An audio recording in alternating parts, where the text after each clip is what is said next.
Olá, eu sou Larissa Luiz Ribeiro, juíza no estado de Mato Grosso do Sul, e hoje nós vamos conversar sobre sentença penal. Eu vou trazer os 23 pontos da sentença que você, concurseiro ou você, advogado também, criminalista, tem que dar os checks lá para saber, essa sentença contém todos os requisitos legais, beleza? Mas antes disso, se inscreve no meu canal, curte, compartilha se esse conteúdo faz sentido para você, porque ele vai chegar a mais pessoas. Beleza? Vamos lá. Tanto a sentença civil quanto a sentença criminal, ela tem 3 partes. O relatório, a fundamentação e o dispositivo.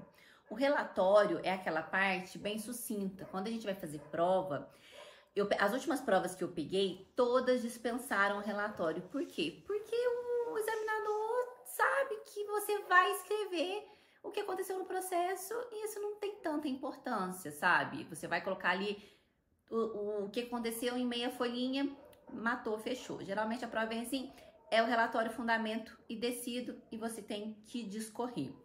E eu sempre brinco, se uma sentença criminal não for bem confeccionada, bem realizada, na prova a gente perde ponto e a gente pode deixar de ser aprovado. E na vida real, cabe um embargo de declaração.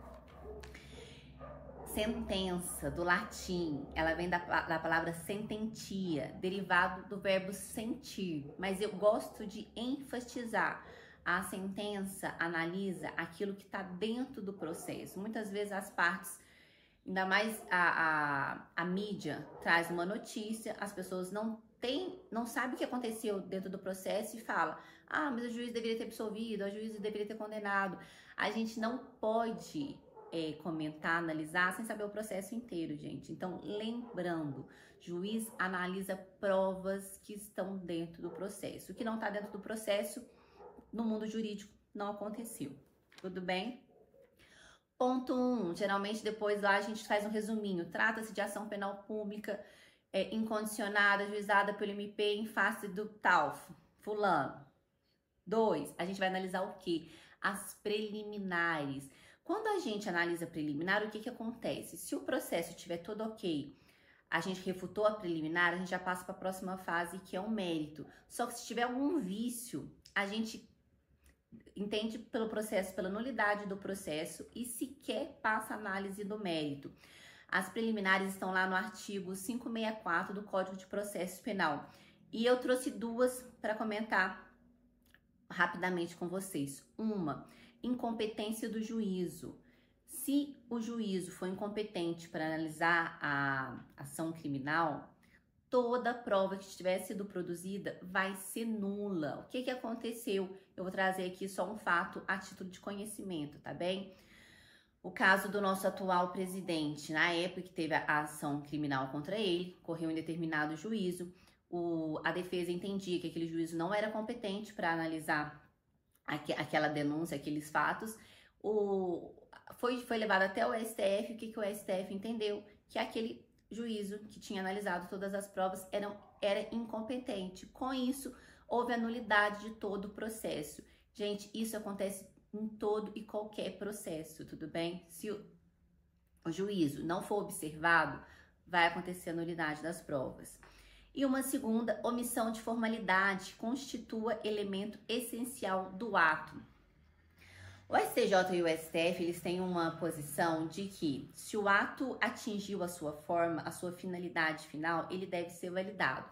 Aí tem uma questão doutrinária que entende que essa nulidade, esse prejuízo pode ser absoluto ou relativo. Absoluto quando independe do prejuízo e relativo quando a parte tem que comprovar o prejuízo. E o STJ tem entendimentos de que se o ato atingiu a sua finalidade, ele é válido. A pessoa tem que demonstrar, a parte tem que demonstrar determinado prejuízo. Mas lembrando que tudo é analisado caso a caso. 3. Tem que estar presentes as condições da ação e os pressupostos processuais de existência e validade. O que é a condição da ação? Possibilidade jurídica do pedido, interesse de agir e legitimidade das partes. E os pressupostos de existência: capacidade das partes, juiz com investidura e pedido regular. Esse juiz com investidura tem um caso interessante que é daqui de Minas Gerais. O que aconteceu? Uma pessoa foi até uma determinada cidade, se apresentou como juiz, ele foi para o fórum e praticou alguns atos. Depois descobriram que ele não era juiz investido, ele não tinha passado no concurso público e ele ainda estava cometendo um delito. Com isso, todos os atos que foram produzidos por ele eram nulos. E os pressupostos de validade: competência do órgão, capacidade processual das partes e capacidade postulatória. Tem que ter a inicial, tem que ser pelo Ministério Público, ou quando a ação é penal pública condicionada, ação penal privada, tem que ser pelo ofendido, mas representado por um advogado. Quarto, materialidade. Lembra, a sentença tem que analisar a materialidade. O que é materialidade? São todos os elementos que demonstram que o fato ocorreu. Boletim de ocorrência, auto de prisão em flagrante delito, laudo pericial, laudo toxicológico definitivo, todos os elementos de convicção que demonstraram que o crime aconteceu. E a autoria, o juiz vai analisar o quê? O juiz vai analisar toda a prova colhida na instrução processual que indicam, que demandam que o autor denunciado concorreu para o delito. 6, o juiz tem que analisar as teses defensivas, e aqui também a gente coloca emendatio libelli. Vamos lá, o que o Ministério Público tem que fazer? O Ministério Público é o órgão acusador, logo ele tem que demonstrar a materialidade e a autoria. E a defesa traz todas as teses possíveis, cabíveis naquele caso concreto. Ausência de materialidade, ausência de autoria, princípio da insignificância em crimes contra o patrimônio. E o juiz tem que rebater todos eles, senão vai caber embargos de declaração. E o que é emendatio libelli? A emendatio libelli é só uma correção da tipificação feita pelo Ministério Público na denúncia. Um exemplo, o promotor vai lá, narra um furto e no final capitula um roubo. Vai haver uma mera correção, certo? Lembrando que a emendatio é diferente da mutatio libelli. A mutatio libelli é aquele caso que o promotor denunciou por um furto, mas durante a instrução constata-se que aconteceu, na verdade, um roubo. O que o promotor tem que fazer? Ele tem que aditar essa denúncia, abrir prazo para a defesa contestar a resposta à acusação do pedido e, se necessário, abrir nova instrução e julgamento com novo interrogatório. Depois disso, analisa as atenuantes e as agravantes. O que é atenuante e agravante? São causas que atenuam, diminuem ou agravam, aumentam o delito, que é analisada na segunda fase da dosimetria. As agravantes estão previstas lá no artigo 61 do Código Penal e as atenuantes no artigo 65. Qual que é uma atenuante mais famosa? A confissão. Muito se discutiu se essa confissão tinha que ser integral para ela ser constatada na sentença. O STJ tem entendimento de que não, que ainda que a confissão tenha sido parcial, o juiz ou juíza deve fazer a redução dessa pena. E as agravantes mais conhecidas no mundo jurídico, da reincidência. O que é a reincidência? O agente, depois de praticar um crime, esse delito ter sido transitado e julgado, pratica um novo delito dentro de um prazo de 5 anos. Sua pena vai ser aumentada. 8º, causa de aumento e diminuição de pena. Essas causas de aumento e diminuição de pena, elas estão previstas tanto na parte geral quanto na parte especial. E às vezes elas diferem no patamar da redução ou do aumento. Aí no 9º, depois de analisado tudo isso, o concurseiro ou juiz vai aquela famosa frase: a prova é farta, não há causas que excluam o crime ou que isente o agente de pena. Porque se tiver alguma excludente do delito, o juiz também tem que analisar na sentença. Está lá no artigo 23 do Código Penal. 10º requisito, o dispositivo. Depois que analisou esses 9, ante o exposto, condeno ou absolvo o fulano de tal. Aqui, vamos falar de uma condenação para a gente já falar da sentença como um todo. Tem uma discussão, geralmente nas provas, o que tem estado que coloca a dosimetria da pena depois do dispositivo E tem outros estados que consideram dosimetria na fundamentação. Mas, sinceramente, todos os gabaritos que eu peguei dessas últimas 2 anos de prova não fizeram diferenciação e não tiraram ponto por isso, tá, gente? Depois do dispositivo vem a famosa frase, passo a dosar a pena. E aí o juiz começa. A dosimetria da pena é dividida em 3 fases. Primeiro, a gente analisa as circunstâncias judiciais previstas lá no artigo 59 do Código Penal. Segundo, as agravantes e atenuantes. E terceiro, as causas de aumento e de diminuição de pena. Quanto que a gente aumenta? Tem uma discussão doutrinária e nos tribunais superiores que eles entendem que pode ser um ou outro. O aumento de 1/6 da pena mínima em cada circunstância judicial ou o aumento de 1/8 entre o intervalo da pena mínima e da pena máxima. Eu, particularmente, aumento em 1/6.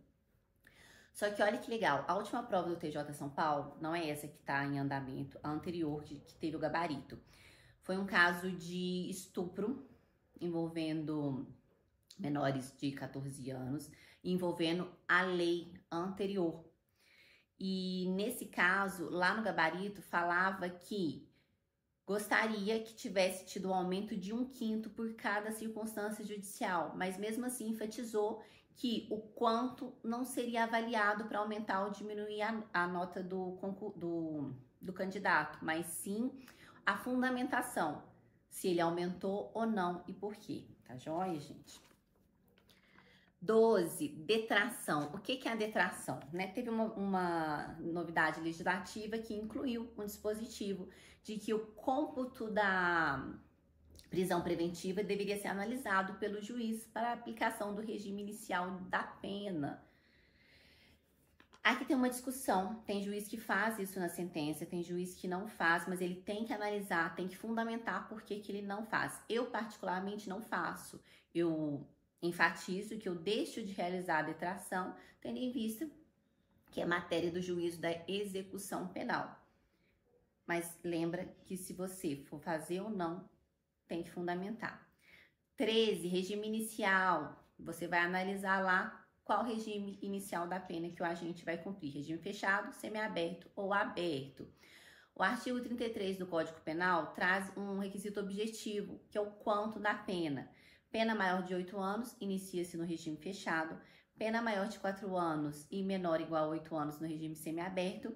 E pena menor ou igual a 4 anos no regime aberto. Mas lembra que não é só isso que a gente vai analisar, tá, gente? Vai analisar a reincidência do agente, vai analisar as circunstâncias judiciais do agente. Tem julgados do STJ que analisa se a pena é de reclusão e ele é reincidente, independente do quanto da pena, ele pode iniciar no regime fechado, se for reclusão, tá? A defesa bate forte nisso. Esses dias eu tive uma sentença, salvo engano, a pena do agente era no crime de patrimônio. Ele tinha vários processos criminais transitados em julgado, então eu coloquei o regime inicial no fechado e o tribunal manteve e transitou em julgado. Depois do regime inicial, vem o valor da diamulta. Lembra, tem determinados delitos que além da pena da PPL, vem o diamultas para a gente condenar. Como é que a gente aplica esse dias-multa?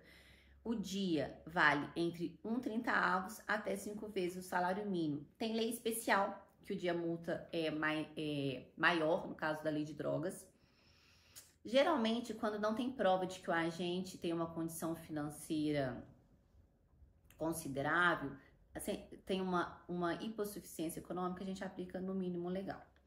Depois disso, 15, a gente analisa os requisitos do artigo 44 do Código Penal. O que é? Se cabe substituição da PPL por PRD, da pena privativa de liberdade por restritiva de direito. E quando que cabe? Lembra, a pena tem que ser igual ou inferior a 4 anos. O crime não pode ter sido cometido com violência ou grave ameaça à pessoa. O agente não pode ser reincidente e as condições do artigo 59 têm que ser favoráveis. E em qualquer tipo de crime culposo, tá? Se tiver presença desses requisitos, substitui por PRD. Não estão presentes? Vamos para o próximo. Item 16, suspensão da pena prevista no artigo 77. Quando se aplica? Quando não cabe o artigo 44, quando a pena é igual ou inferior a 2 anos, ele não é reincidente e as circunstâncias do artigo 59 são favoráveis. Se couber, a gente suspende a pena entre 2 a 4 anos. Item 17, indenização mínima. Houve uma novidade legislativa já faz algum tempo.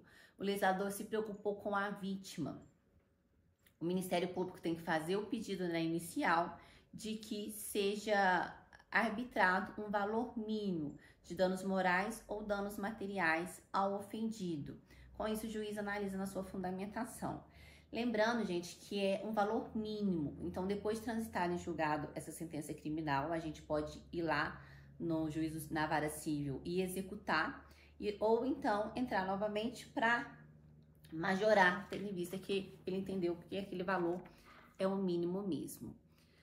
Prisão preventiva, item 18. Esse é bem importante, porque qual que é a regra no nosso ordenamento? Que ninguém será levado à prisão antes do trânsito em julgado da condenação. Só que, se o agente respondeu o processo todo preso preventivamente, no final, na sentença, o juiz tem que analisar se persistem os requisitos da preventiva. O juiz não pode simplesmente colocar lá na sentença, mantenha a prisão cautelar. Ele tem que analisar se persistem a garantia da ordem pública, garantia da ordem econômica, conveniência da instrução criminal e aplicação da lei penal. Estando presentes, o juiz mantém a prisão, ok? Custas. O que são as custas? São os gastos que foram feitos com o processo. Lembrando, se o agente tiver condições financeiras, a gente arbitra as custas. Se não, a gente analisa se tem pedido do advogado de reconhecimento da hipossuficiência econômica, e quando eles são defendidos pela defensoria, essa hipossuficiência econômica ela é presumida. 20, gente, esse é importante ainda mais para a ordem prática e na prova para vocês não perderem ponto. Destinação dos bens. Lá no inquérito policial, na hora que o delegado entrou na casa do agente ou na hora que ele deu a busca pessoal, encontraram instrumentos de crimes e às vezes também não são de crimes, mas são levados para a delegacia e eles ficam apreendidos. Nós, no momento do final da sentença, a gente tem que dar a destinação desses bens. Se não foi devolvido para a vítima, tem que determinar a devolução. Se é instrumento de crime, o perdimento.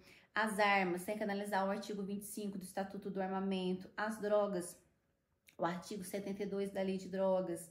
Se é violência doméstica, analisar o pedido de medida protetiva.